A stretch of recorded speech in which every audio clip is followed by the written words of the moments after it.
जी सभी सम्मानीय पत्रकार मित्रों नमस्ते। राहुल गांधी के संबंध में एक महत्वपूर्ण डेवलपमेंट हुआ है। कोर्ट के द्वारा उस पर अपनी टिप्पणी करने के लिए मैं आपके सामने उपस्थित हुआ हूं पार्टी की ओर से। राहुल गांधी ने 2019 के चुनाव में एक टिप्पणी की थी कि सारे चोरों के सरनेम मोदी क्यों होते हैं। आपको पता है कि मोदी सरनेम अधिकांश पिछड़े और अति पिछड़े जातियों का होता है देश भर में, और ये घोर रूप से आपत्तिजनक टिप्पणी थी। कायदे के मुताबिक उनको माफी मांगना चाहिए था, कि स्लिप ऑफ टंग हो गया, लेकिन माफी मांगना तो उनकी फितरत में नहीं है। लोअर कोर्ट ने उनको 2 साल सजा दी, के खिलाफ वो सेशन कोर्ट गए। सेशन कोर्ट ने उनको बेल तो दे दिया, लेकिन कन्विक्शन को स्टे नहीं किया। और आपका कन्विक्शन स्टे नहीं होता तो आप 2 साल की सजा है तो आप सदन के सदस्य नहीं रह सकते, और बाद में वो कार्रवाई हुई आप जानते हैं। इसके खिलाफ वो गुजरात हाई कोर्ट गए, और गुजरात हाई कोर्ट में अभी उनकी कोशिश यही थी कि हमारा जो कन्विक्शन हुआ है उसको स्टे किया जाए। ट्रायल कोर्ट के फैसले के खिलाफ मेरिट पर उनका सेशन कोर्ट में पेंडिंग है। ये थोड़ा समझना बहुत जरूरी है। तो उन्होंने ये आग्रह किया कि हमारे कन्विक्शन को स्टे किया जाए, और आज गुजरात हाई कोर्ट ने बड़ा ही विस्तृत ऑर्डर दिया है, और उन्होंने उनके इस प्रेयर को रिजेक्ट कर दिया है। बाकी टिप्पणी तो जजमेंट हम देखने के बाद विस्तार से आपको बताएंगे, आपको भी मिलेगा, अभी लोड नहीं हुआ है। लेकिन जो वहां जानकारी मिली है, कोर्ट ने कहा है इनके खिलाफ लगभग 10 मामले चल रहे हैं। कोई रीजनेबल ग्राउंड नहीं है करने का। जहां तक डिफेमेशन का सवाल है, Rahul Gandhi is a habitual offender. मानहानि के मामले में राहुल गांधी आदताधी हैं, और यह बात हम बहुत जिम्मेवारी के साथ कहना चाहते हैं।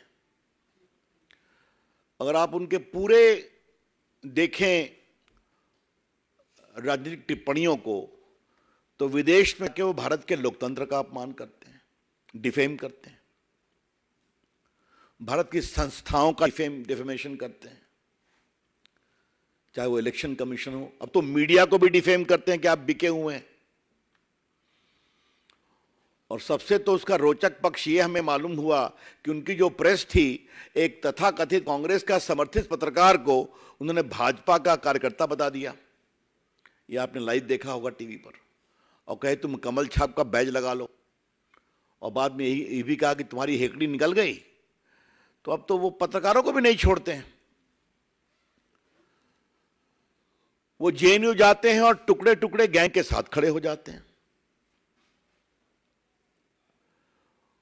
वो सेना के बारे में खून की दलाली की बात करते हैं। अभी मैं भाजपा की बात नहीं कर रहा हूं। इन्होंने राफेल पर देश में चौकीदार मैं बोल नहीं सकता हूं क्या कैंपेन चलाया, और बाद में भारत की जनता ने जबरदस्त जवाब दिया। सुप्रीम कोर्ट ने कहा कि यह बिल्कुल ठीक है, तो उन्होंने सुप्रीम कोर्ट के निर्णय की भी आलोचना की, और जब कंटेम्प्ट शुरू हुआ तो माफी मांगा। संघ से तो लगता है राहुल गांधी इतना नफरत करते हैं कि गांधी के हत्यारे रहे हैं, उसके खिलाफ डिफेमेशन चल रहा है। लगभग 7-8 डिफेमेशन केस चल रहा है उनके खिलाफ, और ये तो उन्होंने ओबीसी का सीधा अपमान किया। पहली बात हमें पूछनी है कांग्रेस पार्टी से, आज आप राहुल गांधी को कंट्रोल क्यों नहीं कर सकते?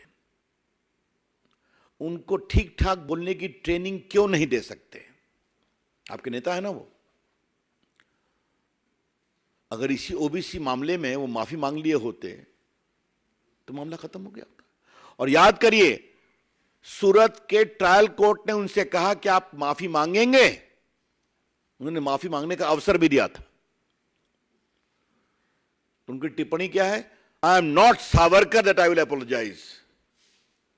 एक महान देशभक्त वीर सावरकर, जिसने 11 साल अंडमान में गुजारे, उसके बारे में कितनी नफरत है उनके दिल में, ये समझिए आप। तो सावरकर के पोते ने भी एक केस किया है। वीर सावरकर को उन्होंने विदेश में भी अपमानित किया। तो अपमानित करना, बेइज्जत करना, एब्यूज करना राहुल गांधी की फितरत है। I repeat, it has become a chronic habit of Mr. Rahul Gandhi to abuse, to defame, and almost showering the worst kind of abuses against eminent leaders and organizations. So Mr. Rahul Gandhi, if you do like this, the law will catch up with you. Rahul Gandhi, अगर आप इस तरह के ये बात को समझेंगे कि लोगों को अपमानित करना आपका अधिकार है, तो कानून का भी अधिकार है कि आपको पकड़ा जाए। और जो आपके अपमान से पीड़ित होता है, उसको भी अधिकार है कि वो अपने सम्मान की रक्षा के लिए न्याय का सहारा ले। ये तो पूरी कहानी है। इसमें न कोई फ्रीडम है, न कोई बोलने की आजादी है। कोई कैसे कह सकता है कि सारे चोर का सरनेम मोदी कैसे होता है? क्या मतलब है इसका? कुछ भी बोल देंगे आप। मुझे मालूम है हमारे प्रदेश बिहार में बहुत सारे मोदी उत्तर भारत में अति पिछड़े परिवार से आते हैं, यूपी में आते हैं, गुजरात में आते हैं, देश में बाकी जगह पर हैं। तो you have no control on your tongue कि आप कुछ भी बोल देंगे। और जब आपको कोर्ट ने कहा कि राहुल गांधी जी आप माफी मांगेंगे, तो साहब आप सीधा, मैं सावरकर नहीं हूं कि माफी मांगूंगा। This is, I would say, irresponsible arrogance, गैर जिम्मेदार अहंकार है। किसी को गुणों पर अहंकार हो सकता है। राहुल गांधी में तो मैं तो एक ही अहंकार का भाव देखता हूं कि मैं खानदान में पैदा हुए हैं और उसी की कमाई उनको मिलती भी है। ठीक है भाई, इसके अलावा आप सबको एब्यूज करेंगे, अहंकार दिखाएंगे। मैं कई बार इस मंच से कह चुका हूं कि राहुल गांधी होमवर्क नहीं करते हैं। हम नहीं करते हैं। चले जाते हैं जेएनयू में टुकड़े टुकड़े गैंग के पास, उनके पक्ष में खड़े हो जाते हैं। बाकी तो मैंने सब उनके गिनाया ही। तो आज का निर्णय गुजरात हाई कोर्ट का स्वागत योग्य है।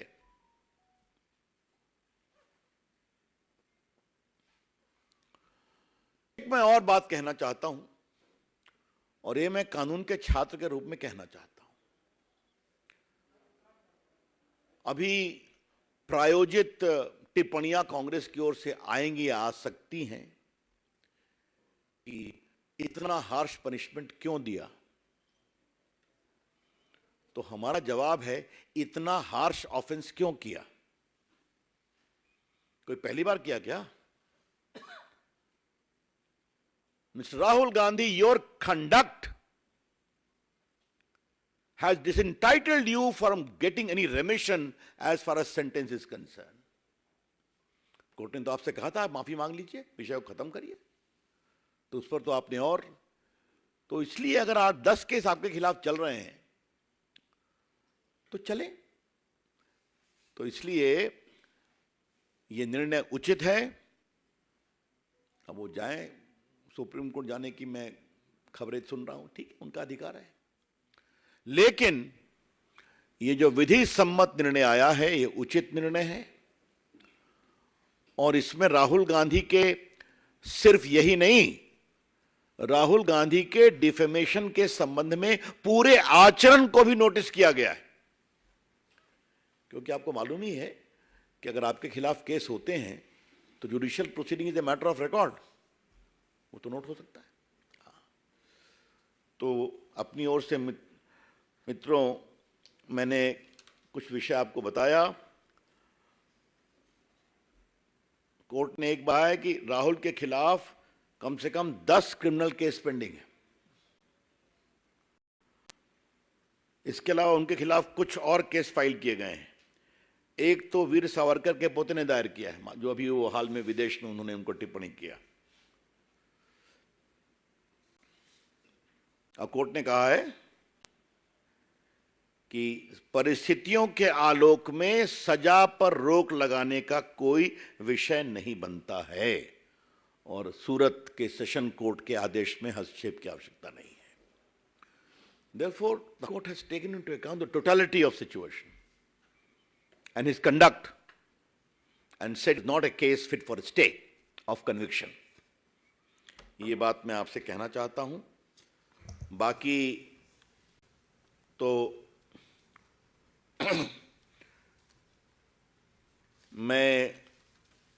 मेरे पास सारी सूची हमारे संजय जी ने उपस्थित कराई है कि कितना कितना इन्होंने विषय रखा है कि इनके खिलाफ क्या क्या चला। ओबीसी की फितरत है। The BJP would like to assert very emphatically that not giving due to the OBC is a part of the DNA of Congress party. अभी जो ओबीसी का कॉन्स्टिट्यूशनल कमीशन बन रहा था उस पर भी टीका टिप्पणी की गई थी, आपको मालूम ही है। नरेंद्र मोदी की सरकार है जिसने ओबीसी के पूरे समाज के लिए, जैसे एसटी का कमीशन कॉन्स्टिट्यूशनल बॉडी है, एससी का कमीशन कॉन्स्टिट्यूशनल बॉडी है, उसी प्रकार से ओबीसी के कमीशन को भी संवैधानिक मान्यता दी थी। और बाकी जिस तरह से ओबीसी के बारे में अन्य काम किए गए उसकी चर्चा आप सब करते रहते हैं, करेंगे आगे। लेकिन कांग्रेस पार्टी का इन सबों में असहयोग रहा है। तो यह भी जानना बहुत जरूरी है कि उनका अहंकार, उनका लोगों की बेइज्जती करने की उनकी फितरत, लोगों को अपमानित करने की उनकी चाहत, और मैं कानून से ऊपर हूं क्योंकि मैं गांधी परिवार का, ये अहंकार, ये सजा का कारण है। तो मिस्टर राहुल गांधी, कानून ने अपना काम किया आपके बारे में। मिस्टर राहुल गांधी, कानून has caught up with you. Face the consequences. एक बात हम और कहना चाहेंगे, उसके बाद आपके प्रश्नों का हम लेंगे। राहुल गांधी जी जहां से लड़े हैं, जब हार जाते हैं तो उसकी आलोचना शुरू कर देते हैं। आजकल अमेठी पर बोलना कर दिया उन्होंने, यूपी पर तो और योगी जी पर तो ऐसा ऐसा बोला है कि मेरे पास शालीनता है थोड़ी मेरे पास। तो योगी जी के बारे में जो उन्होंने शब्दों का प्रयोग किया उसे मैं दोहरा नहीं सकता, सब रिकॉर्ड पर है। अब वायनाड भी वहां से बहिष्कृत हो गए कानून के द्वारा, तो क्या आलोचना शुरू करेंगे। जो राहुल गांधी के मन भाए वो ठीक है, जो न मन भाए गड़बड़ है। अगर वोट नहीं मिलेगा तो चुनाव आयोग गड़बड़ है। अगर मीडिया उनकी प्रशंसा नहीं करेगा तो आप बिके हुए हैं। अगर कोर्ट के लायक मन लायक वर्डिक्ट नहीं है तो कोर्ट पर भी। और आपको मैं यहां बोलना चाहूंगा, आप में से बहुत से मित्रों ने राहुल गांधी के भाषण का जवाब मैंने लोकसभा में दिया था और उसमें मैंने राहुल गांधी और उनकी माताजी के करप्शन के केस का विस्तार से दिया था कि नेशनल हेराल्ड केस में कैसे इनको सुप्रीम कोर्ट तकलीफ नहीं मिला। सदन के अंदर भी कोर्ट की आलोचना की गई थी। बाद में हम लोग जब कस के एग्रेसिव हुए तो फिर उसको निकाला गया, उन्होंने सॉरी कहा। तो ये इनकी फितरत है, तो हम इस निर्णय का स्वागत करते हैं। That's all from my side, thank you. Neeraj Pandey, ABP. Sir, Congress का कहना है कोर्ट ने निर्णय चाहे जो वो सियासी लड़ाई जारी रखेंगे, सड़क पर इसका मुद्दा देंगे, भाजपा को सड़क पर लाएंगे। आपका स्वागत है भाई, आइए ना, क्या फर्क पड़ा है। सड़क की लड़ाई के लिए हम तैयार हैं क्योंकि जनता मोदी सरकार का काम देती है और जनता का आशीर्वाद मोदी सरकार को, भाजपा को, एनडीए को मिलेगा। Devendra Parashar, India TV.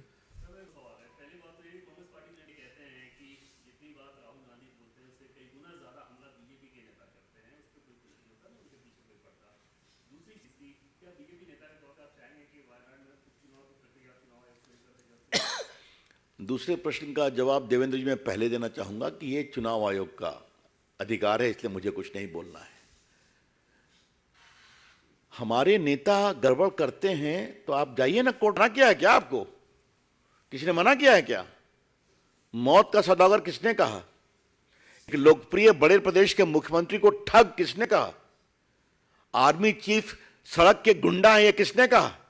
मैं गिनाना शुरू करूं क्या देवेंद्र जी? सबकी सूची हमारे पास है। तो भाजपा के कार्यकर्ता शालीनता के घेरे में रहते हैं और अगर कहीं ये गलती होती है तो कार्रवाई भी होती है। लेकिन यहां तो जब राजकीय मानदंडों के साथ राजनीति होती है कि उनसे कोई सवाल नहीं पूछ सकता, तो ये तो होगा ही। यतीन्द्र टीवी 18। कांग्रेस की तरफ से ये आरोप लगाया गया है कि जो राहुल गांधी ने संसद में प्रधानमंत्री से सवाल पूछे उसकी वजह से उनको सजा मिलती है, लेकिन राहुल गांधी डरेंगे नहीं, अपनी लड़ाई लगातार लड़ते रहेंगे। मैंने कहा था पहले भी कि राहुल गांधी होमवर्क नहीं करते, अब कांग्रेस वाले भी होमवर्क नहीं करते। राहुल गांधी ने 2019 के चुनाव प्रचार में कर्नाटक में कहा था, ये रिकॉर्ड पर है, आप उन्हें भी दिखाया था। तो कांग्रेस वाले थोड़ा होमवर्क करना सीखो भाई। हाँ, और बाकी वो तो क्या क्या बोलते हैं सदन में तो आपने सुना ही सुना है। वो मोहब्बत की दुकान खोलने का दावा करते हैं और मोहब्बत की दुकान कहां है तो उनके भाषणों को देख लीजिए आप। और ये कांग्रेस वालों आप सुनो, राज्यसभा में राष्ट्रपति के अभिभाषण पर 2 घंटा इन्होंने मोदी जी को बोलने नहीं दिया था, याद है ना आपको? अपने रिकॉर्ड को निकालिए तो आप। तो हमारे प्रधानमंत्री को आपने 2 घंटा राष्ट्रपति के अभिभाषण पर धन्यवाद का जवाब नहीं देने दिया। यह है कांग्रेस का हाल। और कांग्रेस बात